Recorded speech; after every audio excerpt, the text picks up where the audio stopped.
Welcome to easy English channel. இன்னைக்கு நம்ம இந்த வீடியோவில் என்ன பார்க்க போறோம்னா, how to response in short and stylish way. யாராவது நம்மகிட்ட ஏதாவது கேட்குறாங்கன்னா அதை எப்படி ஷார்ட்டாகவும் ஸ்டைலாகவும் ரெஸ்பான்ஸ் பண்ணலாம் அப்படின்றதாங்க பார்க்க போகிறோம். முதல்ல இந்த ஷார்ட் ரெஸ்பான்ஸ் அப்படின்னா என்னன்னு தெரிஞ்சுக்கலாம்.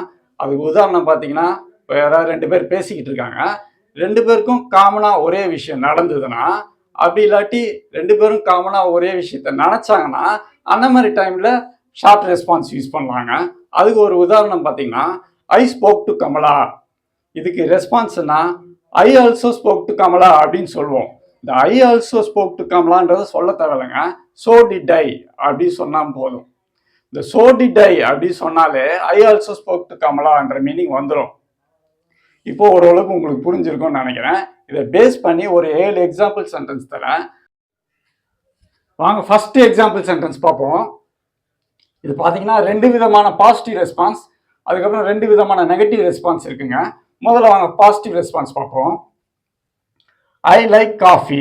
இதுக்கு ரெஸ்பான்ஸ் என்ன, ஐ ஆல்சோ லைக் காஃபின்னு சொல்லணும். ஆனால் அந்த மாதிரி சொல்ல தேவையில்லைங்க, சோ டு ஐ சொன்னால் போதும், ஐ ஆல்சோ லைக் காஃபின்ற மீனிங் வந்துடும். அப்புறம் ஐ டூ டூன்னு சொல்லலாம், சோ டு ஐன்னு சொல்லலாம், ஐ டூ டூன்னு சொல்லலாம். இது பாசிட்டிவ் ரெஸ்பான்ஸ். ரெண்டாவது பார்த்தீங்கன்னா நெகட்டிவ் ரெஸ்பான்ஸ். நெகட்டிவ் ரெஸ்பான்ஸ்ன்றது நான் என்னன்னு சொல்கிறேன். அதுக்கு முன்னாடி என்னன்னு பார்த்தீங்கன்னா, மீ டூன்னு சில பேர் ரெஸ்பான்ஸ் பண்ணுவாங்க. எல்லாத்துக்குமே மீ டூன்னு சில பேர் ரெஸ்பான்ஸ் பண்ணுவாங்க. ஐ லைக் காஃபின்னாலும் மீ டூன்னு சொல்லுவாங்க, ஐ டோன்ட் லைக் காஃபின்னாலும் மீ டூன்னு சொல்லுவாங்க. அந்த மீ டூன்ற ரெஸ்பான்ஸ் வந்து எல்லா இடத்துலையும் யூஸ் பண்ணக்கூடாதுங்க. அந்த மாதிரி யூஸ் பண்ணால் அது தப்பாயிடும்.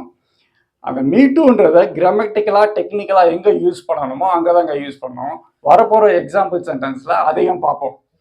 வாங்க இப்போ நெகட்டிவ் ரெஸ்பான்ஸ் பார்ப்போம். I don't like coffee. எனக்கு காஃபி பிடிக்காது. இதுக்கு ரெஸ்பான்ஸ் நான் நெகட்டிவ் ரெஸ்பான்ஸ், நெகட்டிவ் சென்டென்ஸ்னால நெகட்டிவ் ரெஸ்பான்ஸ் கொடுக்கணும்.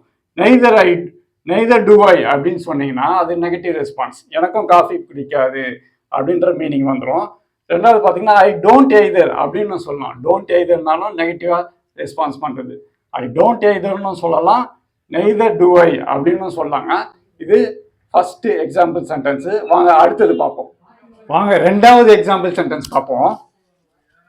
ஐ am very happy today.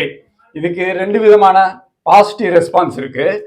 So I ஆம் அப்படின்னு சொல்லலாம், ஐ ஆம் டூ அப்படின்னு சொல்லலாம். இது கிராமட்டிக்கலா எப்படி கரெக்டுன்னு பார்த்தீங்கன்னா, இந்த இடத்துல சப்ஜெக்ட் வெர்பு ஆம்ன்ற வெர்பு வருது.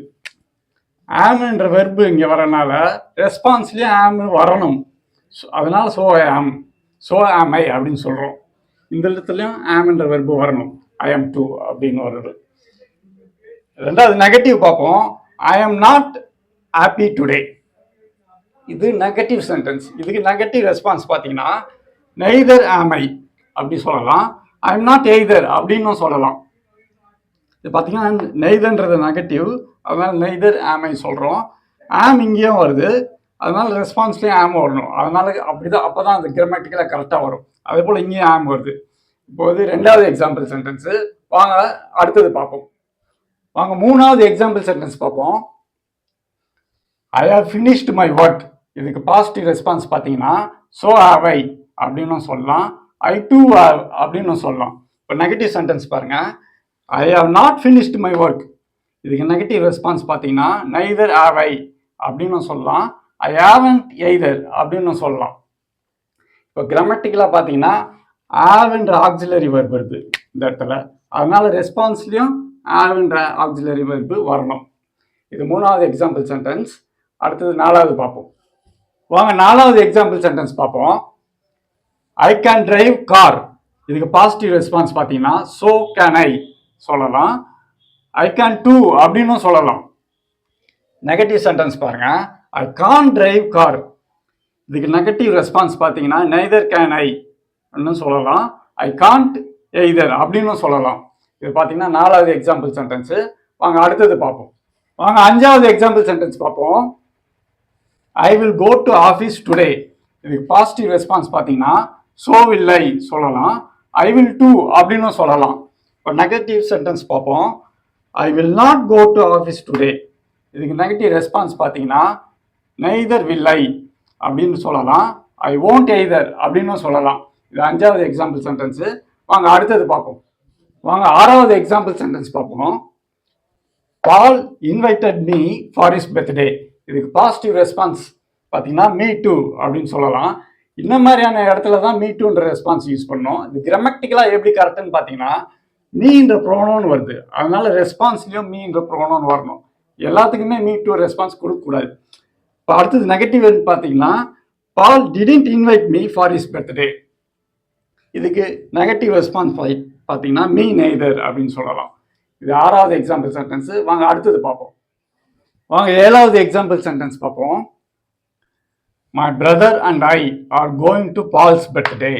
இதுக்கு பாசிட்டிவ் ரெஸ்பான்ஸ் பார்த்தீங்கன்னா ஐ ஆஸ் வெல் அப்படின்னு சொல்லலாம். ஸோ ஆம் ஐ அப்படின்னு சொல்லலாம்.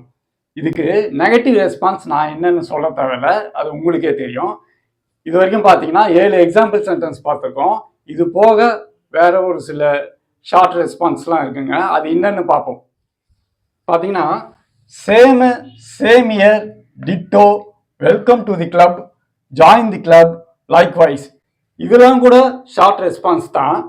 ஆனால் இதெல்லாம் வந்து யூசேஜில் அந்த அளவுக்கு கிடையாது. இது ஒரு இன்ஃபர்மேஷன் உங்களுக்கு கொடுக்கணுன்றதுக்காக கொடுக்குறேன். இது வரைக்கும் நம்ம இந்த வீடியோவில் என்ன பார்த்தோம்னா எப்படி ஷார்ட் ரெஸ்பான்ஸ் கொடுக்குறது. நீங்கள் பேசும்போது உங்கள் லாங்குவேஜில் இந்த ஷார்ட் ரெஸ்பான்ஸ் யூஸ் பண்ணிங்கன்னா உங்கள் லாங்குவேஜ் நல்லா கலர்ஃபுல்லாகவும் ரிச்சாகவும் இருக்குங்க. இதோட இந்த வீடியோ முடிஞ்சிருச்சுங்க. இந்த வீடியோ உங்களுக்கு பிடிச்சிருந்ததுன்னா ஒரு லைக் கொடுங்க, ஒரு சப்ஸ்கிரைப் பண்ணுங்கள். மறுபடியும் உங்களை நான் அடுத்த வீடியோவில் சந்திக்கிறேன். அது வரைக்கும் சதீஷ். தேங்க்யூ.